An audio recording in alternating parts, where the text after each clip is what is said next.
Premier forum national sur la sous-traitance pétrolière, les travaux qui visent une meilleure insertion des PME-PMI dans ce secteur clé de l'économie gabonaise ont été ouverts ce matin au stade d'Angondje par le Premier ministre, chef du gouvernement, le professeur Daniel Ona-Ondo. La situation sécuritaire en République centrafricaine s'invite à l'Assemblée nationale avec cette audition des ministres des Affaires étrangères et de la Défense relative au contingent militaire gabonais. Que faut-il y retenir? C'est dans ce journal. Et puis, 75e session ordinaire de la Commission régionale de contrôle des assurances. Pendant une semaine, les experts ont planché sur plusieurs innovations dans la mise en place de micro-assurances. Mesdames, Messieurs, bonsoir et bienvenue à cette principale édition d'information sur Gabon Télévision.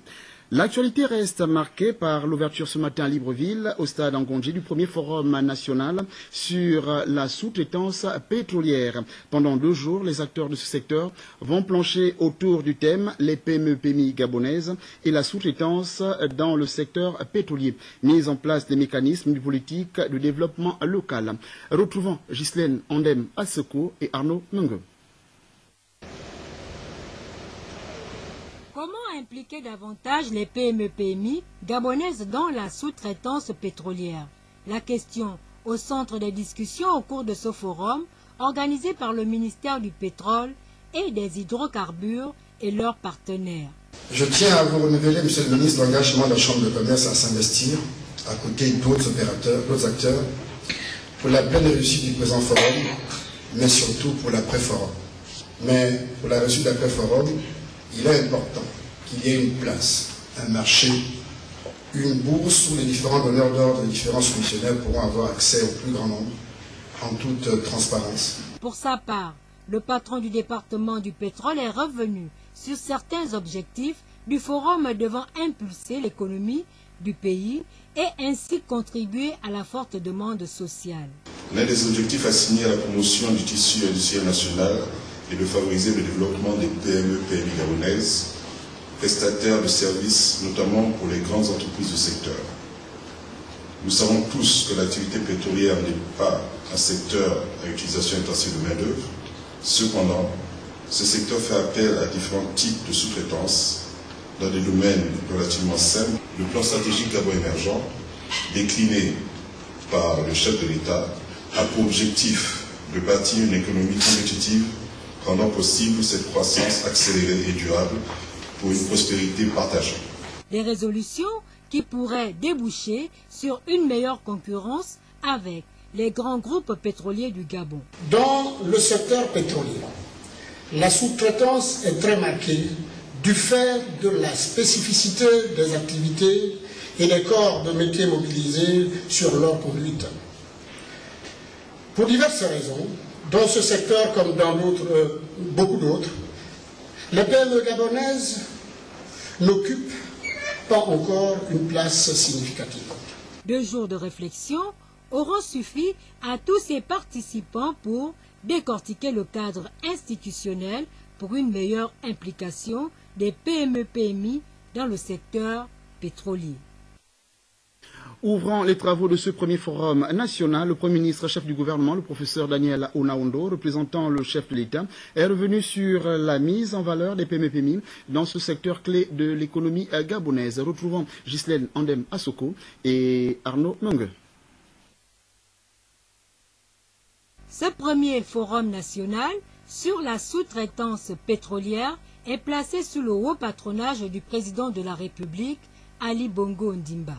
C'est donc en son nom que le Premier ministre, le professeur Daniel Ona-Ondo, a ouvert les travaux, non sans rappeler certains aspects. En acceptant que ce forum soit placé sous son haut patronage, le président de la République chef de l'État, son Excellence Ali Bongo Ondimba, réaffirme de voir, à côté des grands groupes, se développer dans le secteur des hydrocarbures une classe d'opérateurs nationaux et de PME-PMI compétitives. Au moment où le ministère des Hydrocarbures, du pétrole, est engagé dans un vaste programme de promotion de notre domaine pétrolier en eau profonde, et avec l'adoption récente de l'ordonnance portant réglementation du secteur des hydrocarbures en République gabonaise, le gouvernement que je dirige procède à la réflexion sur la place de nos PMI dans la sous-traitance pétrolière. Loin d'un simple discours d'ouverture, le Premier ministre s'est voulu pragmatique en traçant le cap de ses travaux. Vous aurez apporté des réponses précises à un certain nombre de préoccupations essentielles, dont la liste ci-après est non exhaustive. Comment faire participer les PMI locales au développement du secteur pétrolier? Quel cas de collaboration entre les PMI locales et les grandes entreprises du secteur pétrolier? Quelle organisation et structuration idoine des PMI et quel financement des PMI pour soutenir des opérations de sous-traitance pétrolière?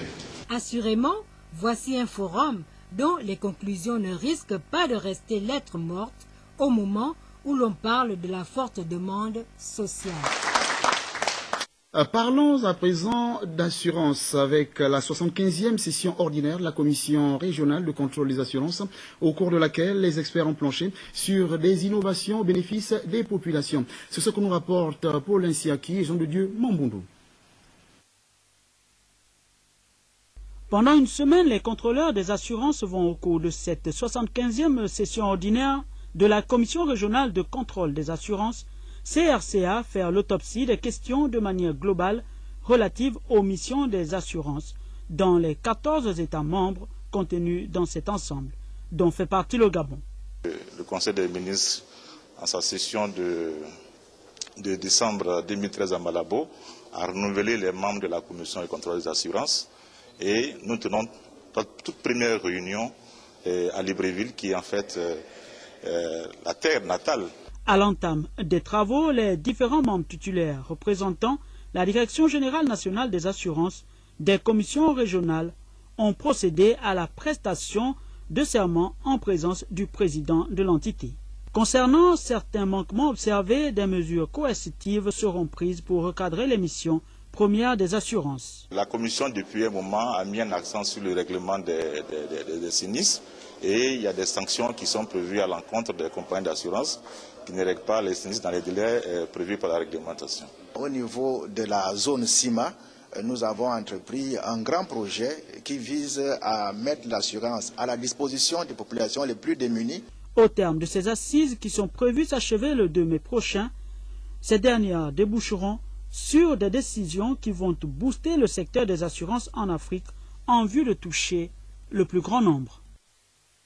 Je vous le disais en titre, au Palais Léomba de l'Assemblée nationale, la situation du contingent militaire gabonais en République centrafricaine était au centre de l'audition du ministre des Affaires étrangères, Emmanuel Issoze Ngonde. Le point avec Henri Nestor Ndavé et Amédée Mavungu. Le premier décordé, le ministre des Affaires étrangères, Emmanuel Issoze Ngonde, qui s'est longuement apaisanti sur les derniers développements de la situation, les efforts de paix engagés par la communauté internationale, la part contributive du Gabon et les perspectives qu'offre une implication plus forte des Nations Unies dans le processus de sortie des crises en cours. Une chose est sûre, depuis le 10 avril dernier, le Conseil de sécurité des Nations Unies a adopté à l'unanimité la résolution 2149 portant création de la mission multidimensionnelle intégrée des Nations Unies pour la stabilisation en République centrafricaine, en abrégé MINUSCA. La MINUSCA sera effective à partir du 15 septembre 2014. Elle comptera un effectif militaire de 10 000 hommes et un effectif de police de 1 800 hommes. La mission des Nations Unies présente 4 avantages majeurs. Son financement est prévisible. Le nombre des pays contributeurs de troupes est beaucoup plus large. Les moyens logistiques sont garantis et ses capacités en matière de gestion d'une mission intégrée sont plus élevées. Emmanuel Issoze Ngonde a tout aussi indiqué que le Gabon a toujours joué un rôle majeur dans l'accompagnement que la sous-région et la communauté internationale apportent à la RCA dans ses efforts de sortie de crise. Il est vrai que notre contribution à l'accompagnement que lui apporte la communauté internationale nous pousse à maintenir notre engagement. Il est tout aussi vrai que le rôle crucial que le chef de l'État y joue ne peut permettre que le Gabon s'en éloigne. Je dois cependant relever que le maintien des troupes gabonaises en République centrafricaine, dans le cadre de la MINUSCA, mission des Nations Unies, ne pourra être décidé sans le soutien de l'Assemblée nationale. Après la diplomatie, le tour est revenu au ministre de la Défense nationale, Ernest Mpou-Epiga, à être auditionné par la Commission des Affaires étrangères et la coopération internationale de l'Assemblée nationale. Reportage. Pour sa part, le ministre de la Défense nationale a déclaré que le contingent militaire gabonais en Centrafrique tient sa légitimité d'une décision politique des plus hautes autorités conformément aux engagements internationaux signés par notre pays. Le bataillon gabonais en Centrafrique agit dans le cadre formel du mandat de la MISCA. Sa reconnaissance de notre engagement continu au service de la sécurité et de la paix en RCA et du professionnalisme de nos soldats que l'ONU vient de nous formuler une demande pour la constitution d'une unité de police appelée Compol, constituée de 140 personnes, et pour le déploiement d'un hôpital de campagne mobile à la MINUSCA. Si certaines conditions sont remplies, nous pourrons valablement répondre à ces sollicitations. Face aux multiples crises internes survenues en RCA, Ernest Mpou-Epiga a poursuivi son propos en affirmant que le Gabon a toujours jugé que son devoir est d'agir vite afin de trouver des solutions susceptibles de prévenir la contagion des crises en Afrique centrale. Cette implication constante du Gabon pour contribuer à maintenir la paix et la stabilité dans les pays de notre région a assurément permis à notre pays, dans le contexte de la fluidité et de la porosité des frontières, de sauvegarder les acquis en vue d'un développement harmonieux et durable. Il s'agit là des valeurs que le gouvernement gabonais, sous l'impulsion du président de la République, son Excellence Ali Bongo Ondimba, met au devant de son action pour garantir la paix et la stabilité dans la conduite de sa politique extérieure. La deuxième phase des questions-réponses aura permis aux membres du gouvernement, face à la multitude des questionnements des honorables députés, d'apporter toutes les lumières sur la situation du contingent militaire gabonais en République centrafricaine. Au cas où cela vous aurait échappé, sachez que demain 3 mai, la communauté internationale célèbre la journée internationale de la liberté de la presse. Le thème retenu cette année est vers de nouveaux objectifs, liberté de la presse et développement durable. Au Gabon, le ministre de la Communication, Pastor Ngouaneme, a prononcé une allocution pour la circonstance. Nous l'écoutons au micro de Francis Céleste Ngomo. Mesdames, Messieurs, ce 3 mai 2014, à l'instar de la communauté des nations, le Gabon célèbre la Journée mondiale de la liberté de la presse. Le thème retenu pour l'édition de cette année est « Vers de nouveaux objectifs, liberté de la presse et développement durable ».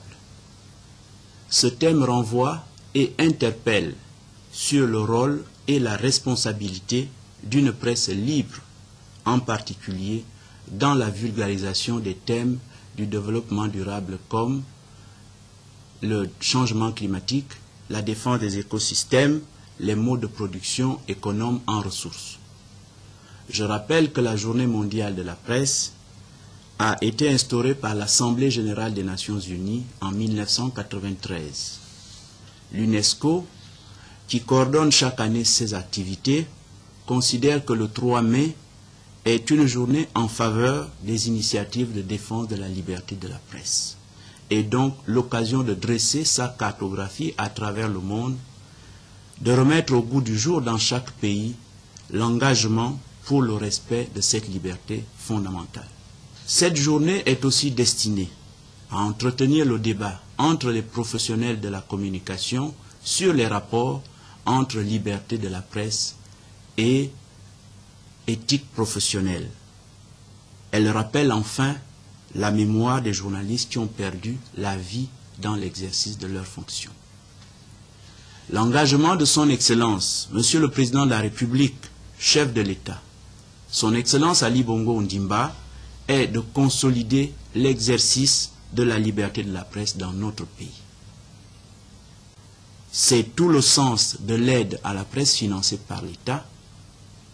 C'est aussi le sens de la rédaction du nouveau code de la communication qui s'achèvera bientôt et dont les travaux seront entérinés par les États généraux de la presse.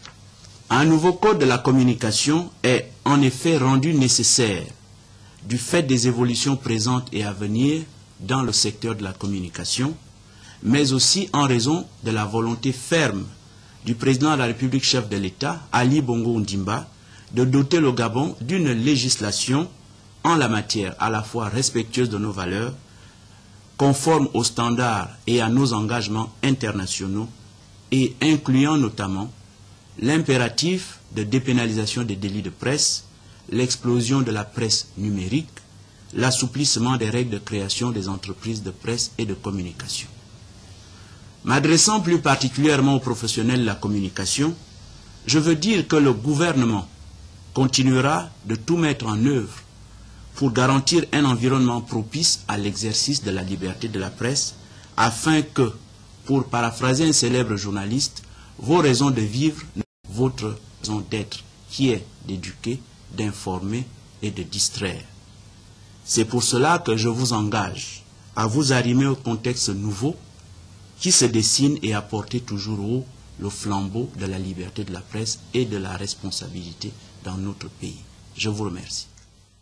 En rapport avec cette journée, le ministre de la Communication, le ministre de l'économie numérique, la communication et de la poste informe l'ensemble des professionnels de la communication que les festivités devant marquer la célébration le 3 mai 2014 de la journée mondiale de la liberté de la presse sont reportées à une date ultérieure. Les nouvelles dates de l'événement seront communiquées à travers les médias. Le présent communiqué tient lieu d'information générale.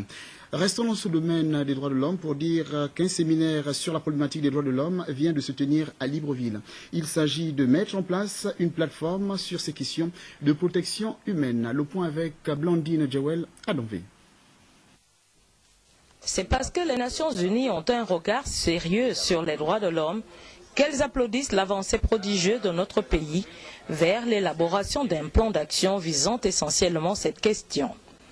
La pertinence des échanges entre le ministre des Droits humains, Alexandre Désiré Tapoyo, et le directeur du Centre pour les droits de l'homme et la démocratie en Afrique centrale permet de jauger l'effectivité ainsi affichée. Je voudrais vous inviter tous les participants à cet atelier, à continuer à identifier, sur la base de ce que vous avez appris, de continuer à identifier les écarts, les insuffisances en matière des droits de l'homme dans les domaines du plaidoyer contre les discriminations, dans les domaines de renforcement de la protection des droits de l'homme et aussi la surveillance du respect des droits de l'homme au niveau des activités des entreprises.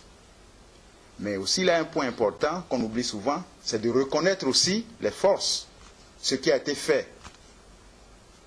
les accomplissements en matière de protection et de promotion des droits de l'homme.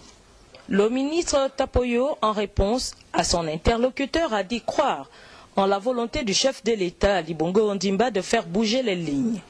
Le Gabon, qui a ratifié plusieurs traités, préside le Conseil des droits de l'homme.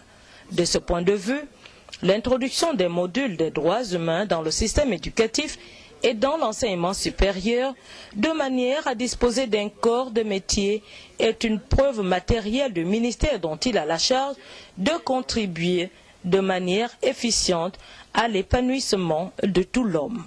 Je suis persuadé que la collaboration qui a toujours prévalu entre le Centre pour les droits de l'homme et la démocratie en Afrique centrale, ainsi que les institutions gabonaises, se poursuivra davantage dans notre chantier des droits de l'homme. D'autant que tous, nous œuvrons pour un seul but, protéger et promouvoir les droits humains. C'est là une mission noble et d'espérance et de bonheur partagé, c'est-à-dire le Gabon rose. Il faut y croire. Parlons toujours des droits de l'homme avec les audiences de la session criminelle qui se poursuivent avec cette affaire ministère public contre Heathcliff et Ege Madouma, une affaire de coup mortel, la non-assistance à personne en danger qui remonte à février 2008. Verdict, 13 ans de prison. Joyce Lorna Awangi, Branly Timba. Monsieur Yege Madouma, l'acte que vous avez commis, quelles que soient les circonstances, est un acte horrible. Ôter la vie à son prochain, c'est un acte abject. C'est un acte immoral. C'est un acte amoral même. Toute votre vie, vous aurez sur votre conscience la mort de votre petit frère. Monsieur le Président, Madame, Messieurs de la Cour, Messieurs les assesseurs, j'ai donc l'honneur de requérir au nom de la société qu'il plaise à votre cour. Bien vouloir déclarer l'accusé Yege Madouma Heathcliff coupable de coups mortels et de non-assistance à personne en danger. Et après lui avoir reconnu des circonstances atténuantes, je requiers qu'il soit condamné à une peine de 10 ans de réclusion criminelle. Voilà le réquisitoire fait par le ministère public contre Sieur et Yege Madouma Heathcliff, de nationalité gabonaise, à qui il est reproché d'avoir porté un coup mortel courant 2008 à Marvin Abeya, son cousin, alors que ce dernier n'avait que 3 ans. Fait au cours desquels le corps du jeune Marvin avait été retrouvé dans une fosse septique que 3 jours après en avoir passé 2 sous le lit de l'auteur du crime. Après près de 2 heures de délibération, la cour est ferme. Par ces motifs, statuant publiquement, contradictoirement à la majorité des voix en matière criminelle et en dernier ressort, déclare Yege Madouma Heathcliff non coupable de recel de cadavres, le relaxe de ce chef. En revanche, le déclare coupable de coups mortels, coupable de non-assistance à personne en danger, en répression, le condamne à 13 ans de réclusion criminelle. Prend acte de ce que M. Abeya Raoul ne se constitue pas partie civile, condamne enfin Yege Madouma Heathcliff aux dépens. Pour la défense, l'acte commis par son client est beaucoup plus le résultat de la précarité dans laquelle vivent plusieurs Gabonais, mais se satisfait tout de même du verdict. Je suis satisfait de ce que, au moins, mon client a été valablement entendu dans ce qui lui était reproché. Bon, maintenant, la peine de 13 ans, c'est une peine criminelle, j'en conviens également, parce que, vous savez, les peines sont bien plus lourdes que ça. C'est par rapport au fait qu'il lui était reproché, il encourait une peine à perpétuité. Donc je pense quand même que 13 ans, c'est tout à fait raisonnable. Ce procès est l'occasion pour la justice de démontrer que ni la précarité, ni les inégalités connues par la société ne doivent être un moyen de dérive, car toute violation de la loi nous expose à la justice. Dans Acte, la célébration de la fête du travail, nous en parlons encore ce soir avec cette célébration du personnel du Conseil économique et social. Le point avec Frédéric Alogo et c'est ça, Idriss Mungala. À l'instar de la communauté internationale, le monde des travailleurs gabonais a commémoré le 1er mai, fête de tous les travailleurs du monde entier. Moment important dans la vie de tout être humain, car rien ne vaut le travail qui éloigne l'homme de plusieurs fléaux, dont notamment l'ennui, le vice et l'oisiveté, comme le disait Voltaire dans Candide. L'ensemble du personnel en activité au Conseil économique et social s'est retrouvé au siège de l'institution pour les réjouissances. En l'absence du président empêché, c'est la vice-présidente qui s'en est chargée de diriger la dite cérémonie. Pour Madame Jeannette Antiama-Ontia, au nom de Paul Biyowemba, l'année précédente a été couronnée de succès. 2013 a été pour nous une année de plein succès au vu des réformes opérées au sein de notre institution. Quelle que soit la catégorie socio-professionnelle, pour ne citer que la formation professionnelle appropriée et adaptée pour une meilleure employabilité du travailleur. C'est le cas des conventions signées avec l'Institut universitaire des sciences et de l'organisation. Le centre professionnel Basile Ondimba. S'ajoute à cela les stages obtenus dans le cadre de l'UCESIF. La protection sociale, l'assurance maladie, la rémunération, je veux citer quelques, amélioration du niveau de prime, à laquelle s'ajouterait l'amélioration des conditions de transport du personnel, achat de 2 bus, et bientôt un 3e bus. La réforme du Conseil économique et social avec l'élaboration du projet de texte portant organisation des services administratifs. Madame Jeannette Antiama a saisi cette opportunité en exhortant les uns et les autres à se distinguer par le sens du dévouement, le don de soi, le respect de la hiérarchie, ainsi que l'attachement à promouvoir de façon positive l'image et la notoriété du CS, car, dirait-elle, enfin, ensemble, nous devons revitaliser le dynamisme et favoriser la sérénité et le progrès, étant donné que le Gabon d'aujourd'hui a plus que jamais besoin de travailleurs et travailleuses dynamiques pour sortir de l'ornière du sous-développement. La bonne humeur était au rendez-vous de cette fraternité avec des comédiens Makoro, El Dijante, Niki et le papa qui ont égayé à travers l'humour l'assistance.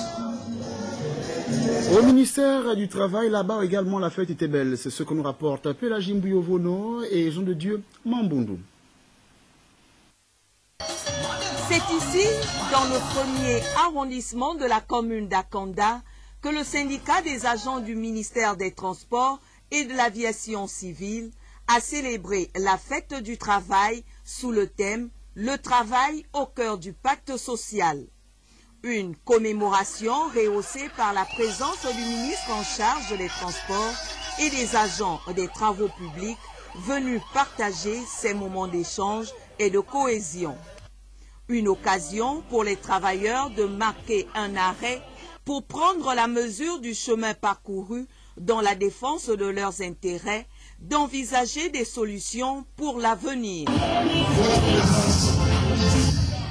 Témoin, si besoin était, l'expression manifeste de votre volonté d'apporter un souffle nouveau au département des transports, sinon l'espoir d'un lendemain meilleur, car il y a plus de 20 ans que pareil événement n'avait plus lieu. Madame le ministre, il y a 3 mois que vous êtes à la tête de ce ministère. 3 mois au cours desquels vous êtes certainement rendu compte de l'immense labeur qui vous attend et de l'impérieuse nécessité qu'il y a de traduire en actes concrets les différentes attentes exprimées par l'ensemble du personnel qui a été longtemps, disons-le, oublié, marginalisé, voire désabusé par vos prédécesseurs. Il nous paraît important de souligner ici que l'absence de personnel qualifié demeure entre autres une des nombreuses causes de le ministère est confrontée. De même que la présence des responsables venus hors de l'aspect transport participe davantage à la détérioration de l'outil de travail, tant leur souci premier est orienté vers le lucre et non à l'amélioration des conditions de travail. En ce qui nous concerne, le SAMDAC, par ma voix, vous rassure de son soutien pour mener votre mission à bon port à condition que la franchise et la sincérité soient les mises. Pour sa part, le ministre en charge des Transports a invité les agents à jouer pleinement leur rôle afin d'atteindre les objectifs assignés. Je prends acte de tout ce que vous avez dit. Et ma demande, c'est de vous dire, aidez-moi. Je ne peux rien faire sans vous. Le président de la République nous a dit ensemble, le gouvernement, et moi je vous dis ensemble, la maison transport, c'est votre maison. Donc, aidez-moi à la mettre debout. La responsabilité est effectivement partagée. Si vous voulez que cette maison soit debout, nous la mettrons debout. Amen. Voilà qui est dit. Il serait donc souhaitable que les agents du ministère des Transports soient mobilisés derrière le premier responsable du secteur transport pour écrire une nouvelle page de l'histoire du transport. Guilemba, la ministre de la Prévoyance sociale, a réuni également son personnel du côté du centre social de Nzanyon. C'est ce que nous rapportent Paul Insiaki et Jean-Pierre Moussouami. Autour du ministre de la Prévoyance sociale et de la Solidarité nationale, le personnel de ce département ministériel a célébré dans un climat de gaieté la fête du travail. Occasion pour la responsable du centre social de Nzéanyon, lieu choisi pour passer ces instants mémorables, de planter le décor. Le représentant des personnels profitera de cette circonstance pour égrener quelques doléances relatives à leur situation administrative. Au moment où l'Éducation nationale a déjà publié les listes des bénéficiaires de la dite prime, nous, à la prévoyance sociale, nous sommes encore en train de nous rechercher. Le ministre a, quant à elle, rassuré à ses administrés qu'elle s'attellera à mettre du sien pour que la courbe de ses revendications soit en nette régression. J'ai répondu au responsable syndical que ce n'était pas le lieu pour nous, représentants de l'employeur, de répondre en tant que tel à leurs doléances, mais que notre porte était ouverte. Depuis que nous sommes à la tête de ce département, nous avons déjà initié un certain nombre de séances de travail avec eux. La seule chose que j'ai pu leur donner un peu comme réponse, c'est de leur dire que j'espérais que l'année prochaine, le 1er mai de l'année prochaine, par rapport à leurs doléances, il y aurait au moins 1 ou 2 doléances en moins sur leur cahier de revendications.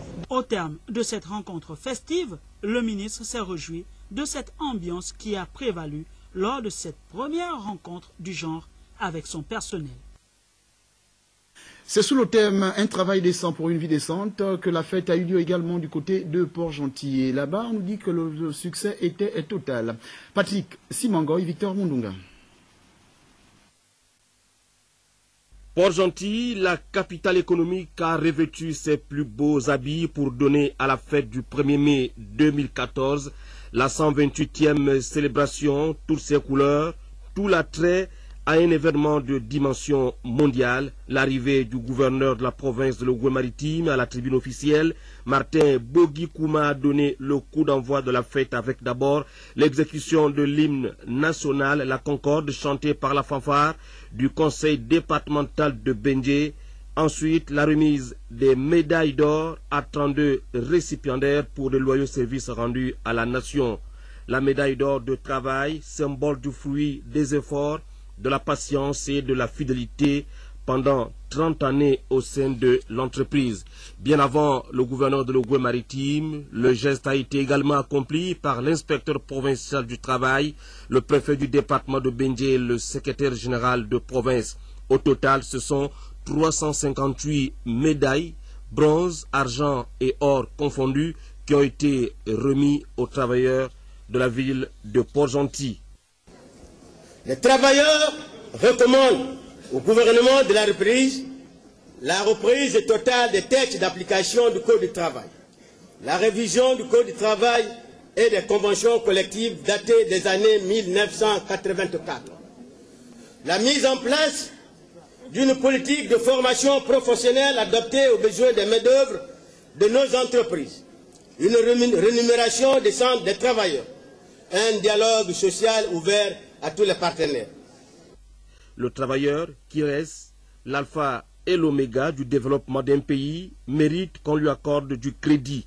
Commémoré sous le signe d'un travail décent pour une vie décente, la fête du travail à Port-Gentil a permis aux travailleurs regroupés par secteur d'activité de se mettre en valeur. Les centrales, syndicales et tous les secteurs professionnels confondus ont marqué d'une pierre blanche ce défilé du 1er mai 2014.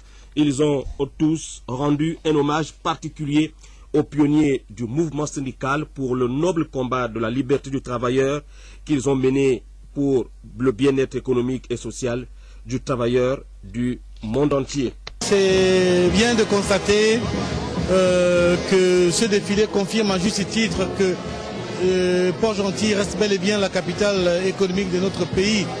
Au regard, n'est-ce pas, de la forte mobilisation et de la participation effective des entreprises. C'est un message fort qui est lancé donc aux autorités de notre pays pour continuer donc à œuvrer pour le développement de cette province et encourager la force de travail de la province. Et c'est aussi une façon d'adresser un message au président de la République, chef de l'État, son Excellence Ali Bongo Ndimba, pour l'encourager à la guerre contre la précarité. 2014 est qualifié par les travailleurs d'années de changements significatifs dans tous les domaines de la vie, l'application des mesures allant dans le sens d'une amélioration des conditions de vie et de travail énoncées par le numéro 1 gabonais anime les uns et les autres et constitue un motif de satisfaction pour tous. Naturellement, la capitale économique a battu le record des sociétés pétrolières qui contribuent à hauteur de 51% du PIB de notre pays. Retrouvons nos envoyés spéciaux à Port-Gentil, Patrick Simango et Victor Mundunga. La capitale économique gabonaise a battu le rappel des compagnies pétrolières exerçant à Port-Gentil, un défilé qui a permis de bien situer cette cité comme ville stratégique en raison de l'intense activité pétrolière qui s'y exerce. Les opérateurs en phase d'exploration et de production ou en phase de production et d'exportation, les sociétés non opératrices ayant des intérêts d'exportation et de production au Gabon, les entreprises de services pétroliers, les sous-traitants ont tous défilé. Ils ont démontré leur présence effective dans la cité de l'or noir.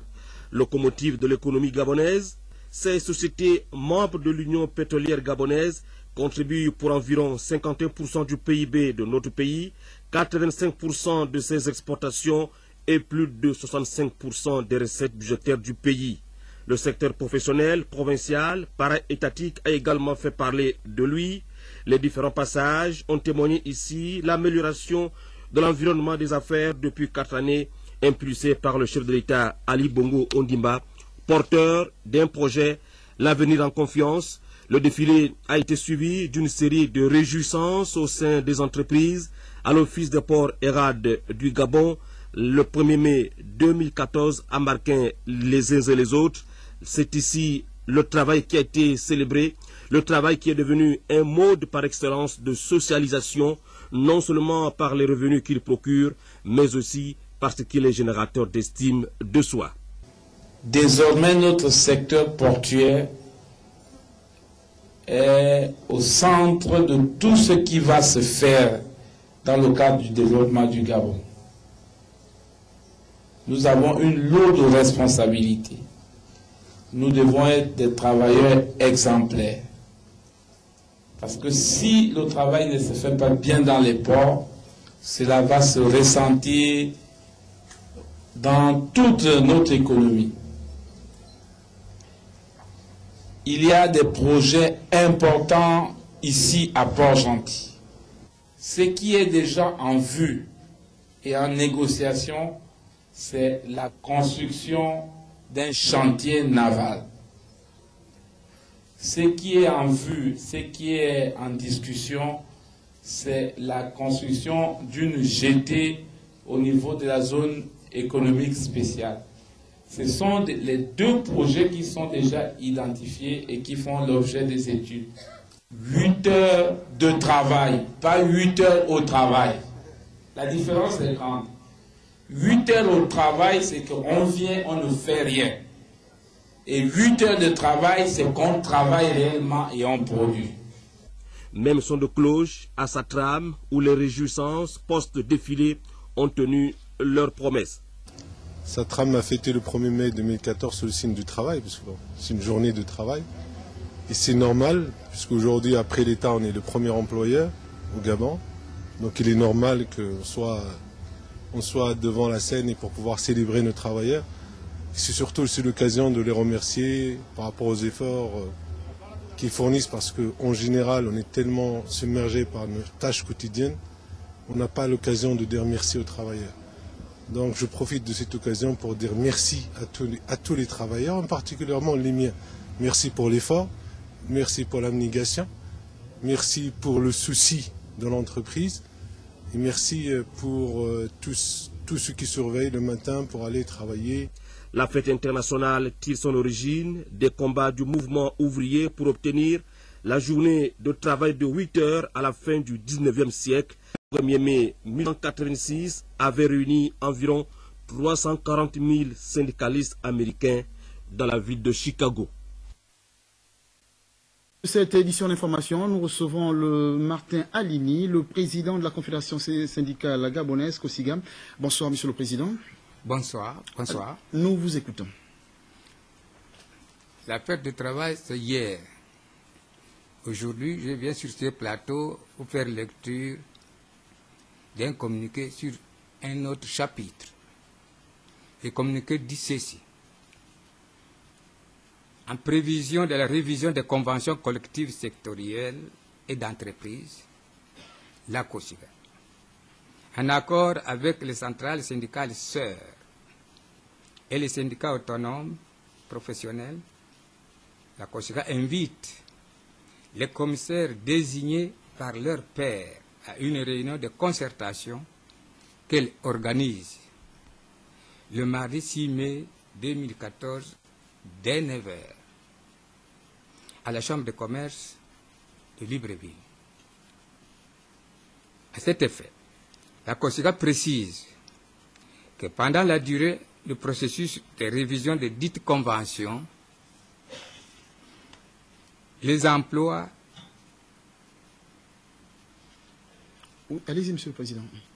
Ainsi que les rémunérations des commissaires désignés, lesquels commissaires, les noms vont figurer dans un des numéros de l'Union d'ici lundi. Leur emploi et leur salaire sont préservés conformément à l'article 0097 du 25 avril 2014, signé par le ministre du Travail, de l'Emploi et de la Formation professionnelle.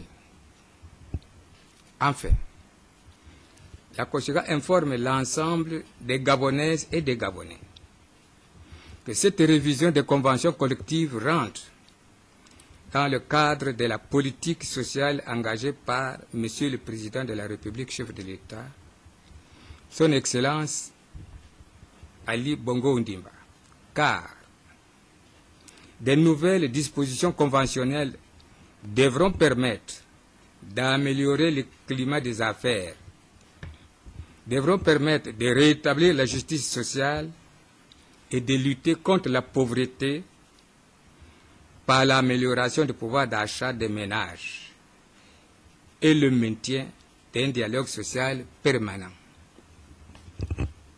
Au demeurant, la COSIGA souhaite que ces échanges puissent se dérouler dans la concorde, dans la sérénité, et la COSIGA invite tous les participants à faire preuve de dignité, d'efficacité dans leur analyse. Sur ce, je remercie tous les auditeurs de la chaîne 1 et souhaite plein succès à ces commissaires appelés à améliorer les conditions de vie et de travail de tous les Gabonais et de toutes les Gabonaises. Je vous remercie. C'est nous qui vous remercions, Monsieur le Président de la COSIGA. Je vous l'ai dit, nous recevions donc le Président de la COSIGA, Martin Aligny. Tradition à respecter du côté du groupe Sekagadis, où là-bas, la fête du 1er mai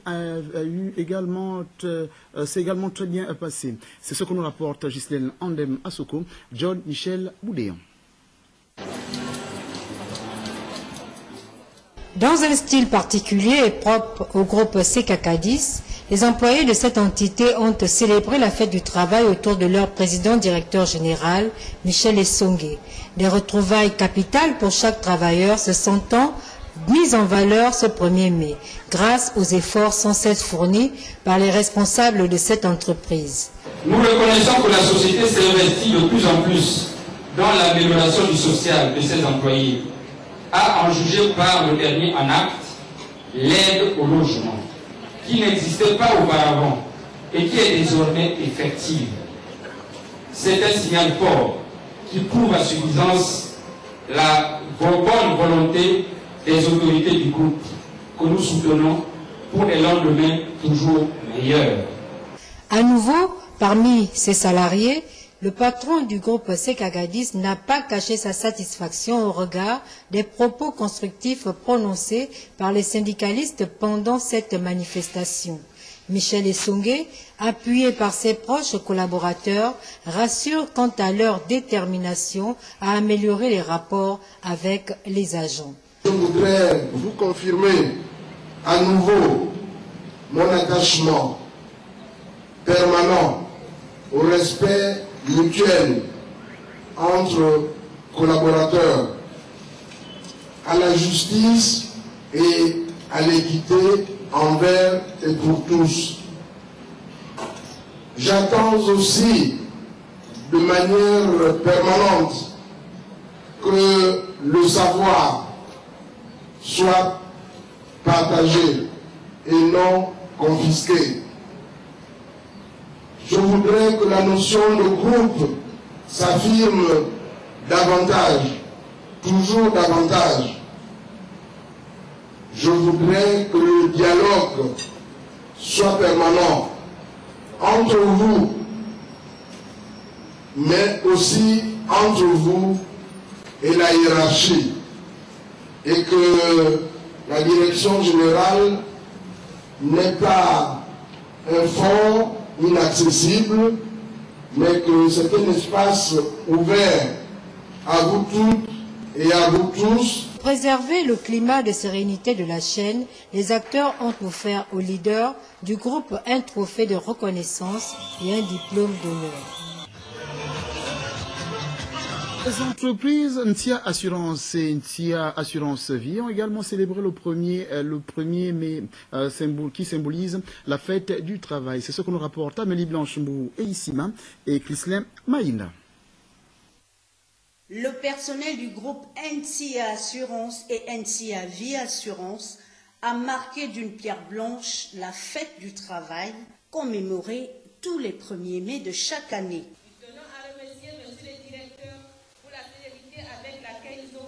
La mise en place du syndicat des travailleurs des sociétés du groupe NCA au Gabon d'une part, et pour la parfaite organisation des élections des délégués du personnel d'autre part. Le CITRA NCA, sous la bannière de la CUCL, est nullement une association évoluant en sens inverse de la vision et de l'action de la direction générale, mais un outil supplémentaire de gestion des ressources humaines et un autre responsable pour faire avancer les acquis sociaux et les conditions de travail pour cette nouvelle société. À ce titre, il œuvrera au quotidien avec la direction générale pour le bien-être des salariés. Occasion pour l'ensemble du personnel de rendre un vibrant hommage à un pionnier César Ecomier qui a marqué positivement la vie de l'entreprise, admis à la retraite, et de fixer le cap vers les nouveaux défis. En cette journée qui célèbre la valeur travail, nous devons toujours avoir à l'esprit l'exemple de M. Ecomier. Nous devons demeurer professionnels, d'une probité inébranlable, et tenir plus que tout à l'atteinte de nos objectifs. Nous devons toujours être guidés par les valeurs de notre groupe, à savoir la responsabilité, assumer les conséquences de nos actes et de ceux de nos collaborateurs, l'innovation, anticiper et percevoir et apporter des réponses nouvelles en vue d'une amélioration permanente de nos qualités de service. La culture client, être à l'écoute du client et répondre à ses préoccupations. L'intégrité, faire preuve d'honnêteté, de probité vis-à-vis du client, du personnel, des parties prenantes de la société et respecter la déontologie de notre profession et agir avec rigueur et droiture. Et enfin, le dernier, la performance. Rechercher en permanence à produire de meilleurs résultats. Cette 14e édition de la Fête du Travail a été célébrée sous le signe du professionnalisme, le respect des lois et règlements en vigueur au sein du groupe. C'est autour de la paix sociale que le personnel de Jetman Écoutchance a célébré le 1er mai. C'est ce que nous rapportent Chérel Annabelle Bungouta et Gérard Miinou. Le travail au cœur du pacte social. À l'instar des autres directions, celle de Jetman Écotrans commémorait le jour le plus attendu de l'année.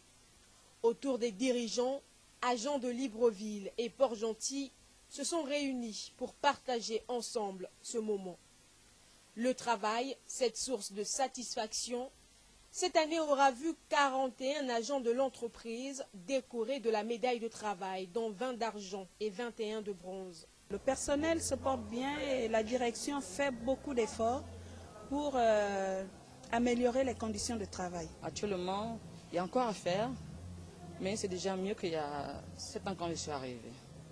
La fête du travail, c'est aussi le moment de dresser un bilan. Et ces dernières années, pour la direction générale comme pour les agents, l'entreprise se porte au mieux grâce au dialogue social et à la concertation permanente entre les deux parties. Parce qu'on est en train de mettre en place le comité de sécurité santé au travail. Gloire au travail et gloire au travail, c'est très très important. Et puis surtout qui continuent à se battre pour des valeurs qui sont celles de la progression personnelle, de l'évolution et puis toujours du travail. Aujourd'hui, je crois que c'est suffisamment dit dans la presse, il y a une précarité à l'extérieur. Des entreprises qui ne marchent pas, il y en a aussi. Aujourd'hui, on a la chance d'être dans une entreprise qui marche, où il y a une direction qui discute, qui se concerte, et qu'on continue à se battre pour ça, parce qu'après tout aussi, c'est l'avenir de nos enfants. Et comme chaque année, tombola et humoristes étaient prévus pour mettre un terme à la cérémonie du Noé Palace de Libreville, où plusieurs agents ont fait le déplacement pour célébrer la paix sociale. Le Conseil gabonais des Sobraga et la CETRAG ont également célébré le 1er mai avec ferveur. L'ambiance nous est d'ailleurs rapportée par Yves Oyono et Serge Zengi Mabila. Événement de grande importance, moment de joie et d'allégresse. Date souvenir, la fin de l'esclavage travailliste est célébrée ici avec faste. Le 1er mai, ce sont des événements qui sont partis de Chicago le 4 mai 1886. Grâce aux éminents syndicalistes Albert Parsons et Auguste Spie, qui nous ont permis, qui ont libéré le monde du travail pour aboutir à 8 heures de travail. Nombreuses sont les entreprises qui ont su vivre ce jour du 1er mai conformément à l'état d'esprit habituel. Nous savons tous que le 1er mai, c'est une journée importante, une fête internationale donc, qui nous interpelle tous les travailleurs du monde entier. Donc c'est une joie immense de nous retrouver ici en train de fêter cet événement. Et nous avons saisi l'occasion de rappeler les fondamentaux qui sont qui en appellent au comportement des uns des autres, à la conscience professionnelle, à la discipline, à la rigueur, pour qu'ensemble nous puissions préserver le travail qui est finalement précieux, qui est donc source de vie. Du défilé du bord de mer aux retrouvailles entre agents, les échanges, la danse et la fête étaient au rendez-vous. Toujours avec beaucoup d'enthousiasme et de joie, parce que c'est vraiment la fête des travailleurs, et CETRAG est une société qui regroupe quand même un grand nombre de travailleurs qui sont tous motivés et enthousiasmés par leur métier. Donc d'abord la joie, et puis avec une pensée pour tous les cheminots qui ont construit et fait vivre ce chemin de fer jusqu'ici. Ce jour fut aussi celui des grandes retrouvailles, la médaille du travail. Pour les agents de Sobraga, le Conseil gabonais des chargeurs et CETRAG. Je vous décerne le témoignage de reconnaissance de meilleur agent de la direction générale du Conseil gabonais des chargeurs. Applaudissements. Tous ont promis d'œuvrer davantage pour l'amélioration de l'outil de travail et du dialogue social. Au Gabon cette année, le 1er mai a été marqué de manière historique. Historique parce que c'est la première fois que l'ensemble des centrales syndicales ont lu un seul manifeste. Revendications formulées et doléances. Ici et là, les échanges ont été grands. Mais entre employeurs et employés, la fête fut belle. Elle était vraiment belle, cette fête. En ouverture de cette page politique, et avant de mettre justement un terme à cette édition d'information, dans le cadre de la célébration en différé du 46e anniversaire du PDG dans le 2e arrondissement de Libreville, le secrétaire général adjoint Léandre Zué et les membres du bureau politique informent les parlementaires élus locaux,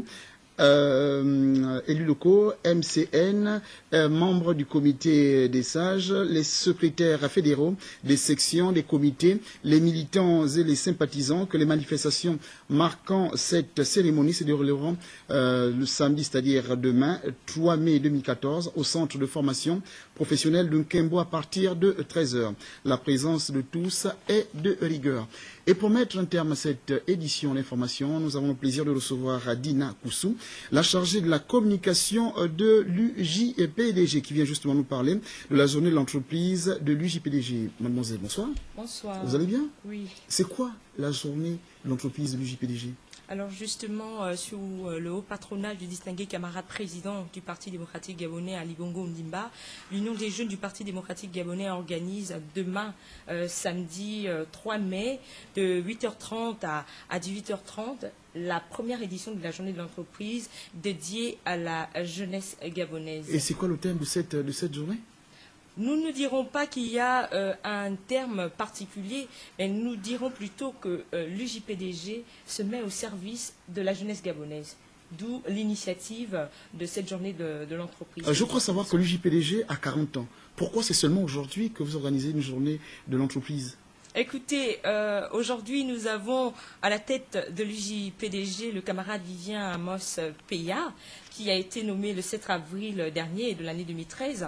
Alors, il vient avec une nouvelle dynamique, avec de nouvelles ambitions pour le parti, donc pour l'organe qu'est l'UJPDG. Alors, vous comprenez que parmi ces initiatives, nous avons l'organisation de ce type d'événement, la journée de l'entreprise. Et qui est convié à cette journée de l'entreprise? Alors, convient à cette journée de l'entreprise les élèves, les étudiants et les jeunes diplômés à la recherche de l'emploi.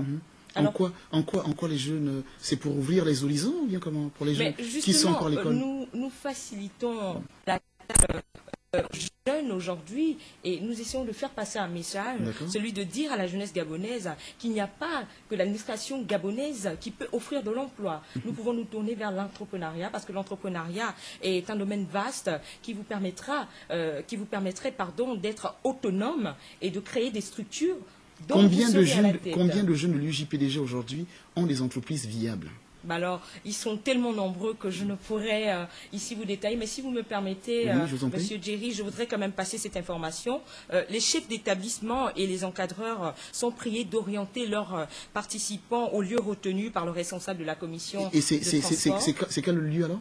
Justement, ils doivent contacter le responsable de cette commission au 06 33 49 07 et le 07 41 35 21. Voilà, je pense que le message est passé. Donc, attends, le lieu n'est pas encore connu? Le lieu de la manifestation, c'est le Roller Space. Voilà, ancien Sporting, juste en face de la station Likuala. Voilà. Ok, merci. En tout cas, nous avons eu le plaisir de recevoir Dina Koussou, la chargée de la communication de l'UJPDG, justement à l'occasion de la journée de l'entreprise de l'UJPDG.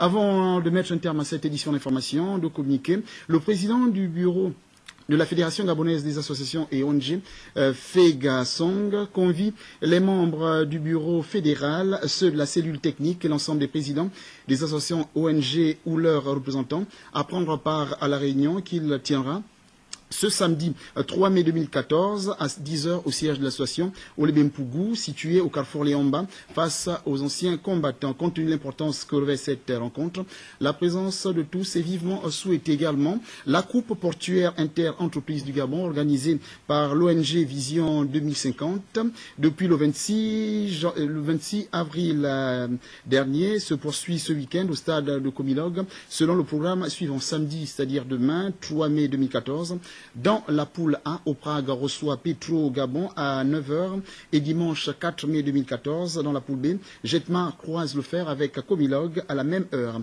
La finale de cette compétition inter-entreprise est prévue pour le 24 mai prochain au stade Iris Gari. Nous y reviendrons. Point final à cette principale édition d'information, légèrement un peu longue.